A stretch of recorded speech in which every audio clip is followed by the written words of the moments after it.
Alors aujourd'hui, on va commencer en fait par les investissements en Afrique et les nouvelles opportunités qu'offre le continent africain pour les entreprises égyptiennes dans différents secteurs. Certainement, il y a beaucoup de secteurs où une forte coopération économique existe déjà entre l'Égypte et les différents pays africains. L'Égypte depuis toujours cherche également tout ce qui aide au développement du continent africain. C'est vrai que une forte coopération entre les différents pays africains et l'Égypte en fait s'est améliorée au cours de ces dernières années et on voit comment l'Afrique connaît actuellement une transformation économique et démographique profonde qui crée de nouvelles opportunités d'investissement dans plusieurs secteurs stratégiques et pour cela une coopération entre les différents pays africains offre beaucoup d'opportunités pour le continent africain et aide au développement du continent africain. Pour parler davantage de ce sujet, nous avons le plaisir d'avoir avec nous en ligne Dr Houda Yassa, présidente de l'Union des femmes investisseurs arabes. Bonsoir, docteur. Bonsoir. Alors, docteur Yassa, certainement on parle aujourd'hui de l'investissement en Afrique. C'est un sujet très important et l'État égyptien accorde beaucoup d'importance à l'investissement en Afrique. Tout d'abord, comment vous voyez le taux actuel d'investissement égyptien en Afrique ? Je vois que maintenant, les relations, premièrement, merci beaucoup pour votre invitation, mais vraiment, on a grand plaisir et toujours, on est vraiment devenus de nos jours très fiers de ce qui se passe en Afrique, de notre président Abdel Fattah el-Sisi, les relations et les ponts de coopération qu'il a créés avec tous les pays africains, surtout sur le niveau économique, ça a changé énormément la vision des Africains vers l'Égypte. On a beaucoup de projets maintenant en commun. L'Égypte donne beaucoup de support aux pays africains et tend la main vers le développement continu par l'entremise de ses experts sur le niveau industriel, sur le niveau aussi médical et aussi culturel. On voit beaucoup de support et dernièrement, avec par exemple, on peut dire comme exemple, la présence de son Excellence le président du Congo. Quand il est venu, ils ont signé un grand contrat sur le niveau de la santé et des hôpitaux et de la transformation technologique sur ce niveau-là. Alors, comme vous venez de parler, c'est vrai qu'il y a une forte coopération entre l'Égypte et les différents pays africains. L'Égypte dispose également d'une expérience importante dans plusieurs secteurs, l'infrastructure, l'énergie, les transports et la santé, comme vous venez de parler. Alors, comment l'Égypte peut transformer cette expertise aux différents pays africains? Non, l'Égypte maintenant, avec le nouveau règlement que le président Fattah el-Sisi a mis, ils ont beaucoup changé. Ils prennent tout maintenant, chaque projet qui se passe, l'Égypte est partenaire là-dedans. Ils ont donné beaucoup d'expérience et beaucoup de, comment dirais-je, de savoir-faire aux pays africains sur tous les niveaux, pas seulement économique, comme j'ai dit avant ça, industriel. Et on est là avec les experts présents sur terre dans tous les pays de l'Afrique. Et on vient de voir toutes les relations, la visite du président Fattah el-Sisi vers Éthiopie, la réception du président de l'Afrique. Donc ça se voit partout, c'est clair et net comme on le dit. Oui. Alors si vous me permettez, en fait, l'Afrique connaît, comme on vient de dire actuellement, une transformation économique et démographique profonde qui crée de nouvelles opportunités d'investissement dans plusieurs secteurs stratégiques, la croissance démographique, l'urbanisation rapide, le développement des infrastructures et la nécessité d'améliorer les services publics constituent autant de facteurs favorisant l'émergence de nouveaux marchés. Tout de suite, les détails dans ce commentaire.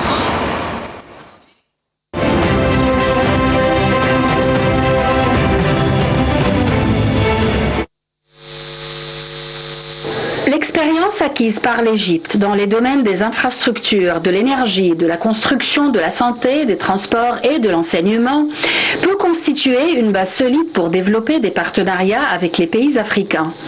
Les secteurs du transport, de la santé, de l'éducation et de l'énergie présentent notamment un potentiel considérable. Ils répondent à des besoins structurels du continent tout en offrant aux entreprises égyptiennes la possibilité de développer des activités à long terme et de contribuer contribuer à l'intégration économique africaine. L'Afrique représente un marché soutenu par une population jeune, une urbanisation accélérée et l'émergence progressive d'une classe moyenne dans plusieurs pays. Le développement des échanges commerciaux au niveau continental, notamment... Alors, Dr Yes, on parlait tout à l'heure des différents secteurs de coopération entre l'Égypte et l'Afrique. On vient de voir dans ce commentaire en fait qu'il existe plein de secteurs. Alors, j'aimerais parler de quelques-uns de ces secteurs, à commencer par l'infrastructure. Certainement, l'infrastructure est nécessaire pour le développement du continent et également pour la réussite des différents projets. Une forte coopération existe entre l'Égypte et les différents pays africains en ce qui concerne l'infrastructure. Sûrement, l'infrastructure est très importante pour le commerce, pour l'export-import. Si on n'a pas une infrastructure assez forte et bien qui facilite le transport entre les pays et même le commerce intérieur, vraiment, ça ne sera jamais de réussite actuelle ou effectiver des réussites vraiment. Nous, comme secteur privé et des élections non gouvernementales, on fait cette année le grand projet qui est le sommet de l'investissement arabo-africain et relations internationales. Avec la Ligue arabe, la présence de 43 pays, là où on réalise le triangle de succès. C'est le secteur privé, le gouvernement et les facilités que les pays offrent et les NGO qui offrent aussi, le secteur privé qui offre les facilités pour attirer les investissements. Surtout dans le secteur de l'infrastructure, de l'éducation, de la santé et de l'énergie. Ces 4 piliers, comme on dit, ou bien ces 4 points, sont très importants pour le développement économique de n'importe quel pays. Alors, c'est ce qu'on offre du 18 au 22 octobre prochain à Luxor. Ouais. Alors, vous venez de parler d'un secteur aussi très important, c'est tout ce qui est moyen de transport. Oui, certainement, quand on parle de l'infrastructure, on parle des routes et des axes routiers, les moyens de transport et comment relier les différents pays africains est un point très important pour renforcer la coopération économique entre eux. Et voilà, on voit, ils sont pour le moment en train de faire une route qui relie toute l'Afrique ensemble. Alors je pense que ce sera un projet vraiment qui va offrir beaucoup de biens et beaucoup de facilités pour les pays en Afrique, d'aider au commerce continuel ou au commerce entre les pays africains. Là où l'Égypte a mis un grand effort et va faire le premier pas dans ce chemin-là. Vous venez de parler en fait aussi du secteur de la santé. Alors comment l'Égypte peut avoir ou peut aider les pays africains en ce qui concerne ce secteur, le secteur de la santé?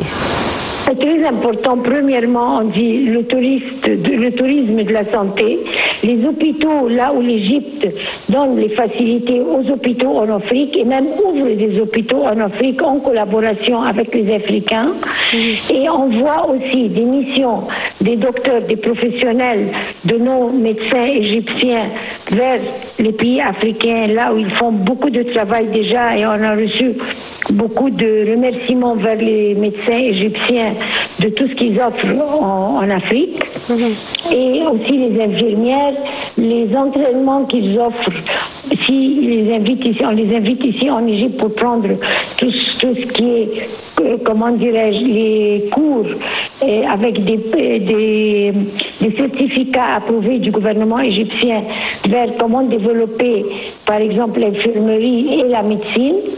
Et en même temps, ils envoient les professionnels des universités et des docteurs professionnels vers les pays africains pour donner aussi, comment dirais-je, des leçons ou bien faire des entraînements spécialisés qui a rapport à la santé, dans tous les secteurs, si c'est chirurgie ou bien même sur le niveau de traiter des malades, aussi vers l'export des médicaments très développés et aussi construire des usines de médicaments en coopération avec les pays africains. Ouais. Alors un autre domaine de coopération très important surtout pour la jeunesse africaine, c'est l'enseignement. L'Égypte reçoit beaucoup d'étudiants africains, elle tient beaucoup à l'enseignement des jeunes africains. Il y a aussi, il y a quelques mois, l'inauguration du nouveau campus de l'université Senghor. Alors plein de projets qui touchent à l'enseignement et à la jeunesse africaine également. Exactement, l'Égypte reçoit beaucoup des Africains, énormément, dans toutes nos universités. Si c'est au Caire ou bien même dans les gouvernorats qui sont autour du Caire, ils reçoivent les jeunes de l'Afrique et ils leur donnent beaucoup de facilités et beaucoup de support pour donner une éducation très spéciale, certifiée, approuvée sur le niveau mondial.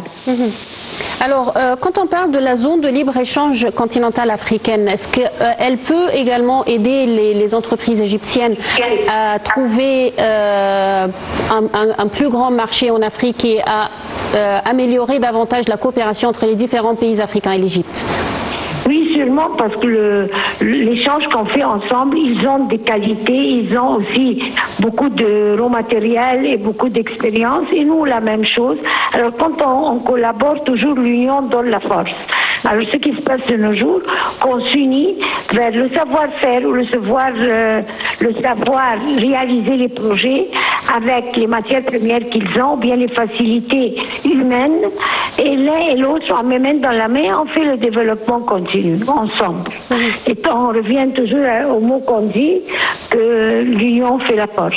Oui. Alors, comme on sait tous, l'Égypte, ce dernier temps, travaille beaucoup pour le développement en Afrique. Et à chaque fois que l'Égypte participe à un rassemblement international et économique ou fait partie d'une alliance économique internationale, il y a toujours ce côté, cette question africaine qui est toujours exposée. L'Égypte plaide toujours pour le développement en Afrique et encourage les investisseurs du monde entier à venir pour développer l'Afrique. Comment vous voyez également tous ces efforts déployés par l'Égypte pour le développement du continent africain? Chez le niveau, je suis très contente et très fière d'annoncer que le mois prochain, nous allons être dans la délégation officielle qui représente l'Égypte au ARSO. Le ARSO, c'est les responsables de 56 pays africains qui sont responsables de la qualité et des spécifiques des médicaments et de tout ce qui a rapport à la santé, qui va se passer à Kenya, là où on sera dans je serai dans cette délégation représentant avec le groupe officiel l'Égypte. Là, on va rencontrer les pays africains, on va discuter qu'est-ce que l'Égypte offre pour les pays africains sur le niveau de la santé et les détails demandés, les spécifiques demandés dans chaque secteur relié à la santé. Alors, pour unifier les spécifiques comme le ISO par exemple, on fait une union dans toutes les spécificités qu'ils ont besoin.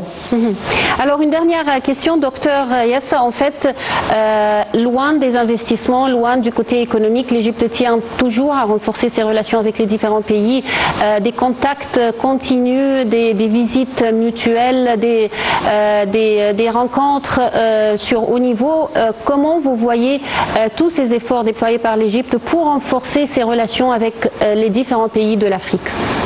On peut dire avec toute fierté que notre président Abdel Fattah el-Sisi, c'est un grand président qui donne tout le support avec toute fierté, je le dis. On est fiers d'être égyptiens, on est fiers de notre président qui tend la main vers tous les pays africains avec un effort personnel extraordinaire. Il va partout, il contacte tout le monde dans les pays africains, il donne beaucoup de facilités partout, il donne tout le support pour les pays africains. Toujours dit, on est égyptien et notre sang est africain. Ouais. Je vous remercie infiniment, docteur Rouda Yassa. Je rappelle, vous êtes présidente de l'Union des femmes investisseurs arabes. Merci beaucoup pour ces déclarations. Et en fait, on va rester, mesdames et messieurs, avec l'Afrique. Cette fois-ci, on va parler des relations égypto-tchadiennes et la coopération entre les pays du Sahel et de l'Afrique centrale. La visite du ministre des Affaires étrangères Badr Abdelghati au Tchad constitue une étape importante dans le renforcement des relations entre l'Égypte et les pays du Sahel et de l'Afrique centrale. Elle intervient dans un contexte régional marqué par de profondes transformations politiques et sécuritaires, ainsi que par la montée des défis liés au terrorisme, à l'instabilité des frontières, aux migrations, au changement climatique et à la sécurité alimentaire. Les détails dans ce commentaire.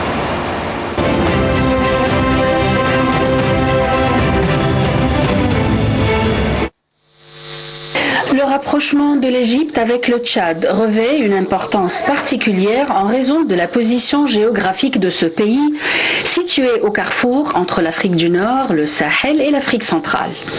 N'Djamena constitue ainsi un partenaire potentiel essentiel pour renforcer la présence diplomatique et économique égyptienne dans une région où les équilibres stratégiques connaissent une évolution rapide. La visite du ministre des Affaires étrangères Badr Abdelghati au Tchad peut être considérée comme une occasion de donner un nouvel élan à la coopération égypto-tchadienne et d'élargir cette coopération à des cadres régionaux plus vastes, notamment dans les domaines de la sécurité, du développement, de l'énergie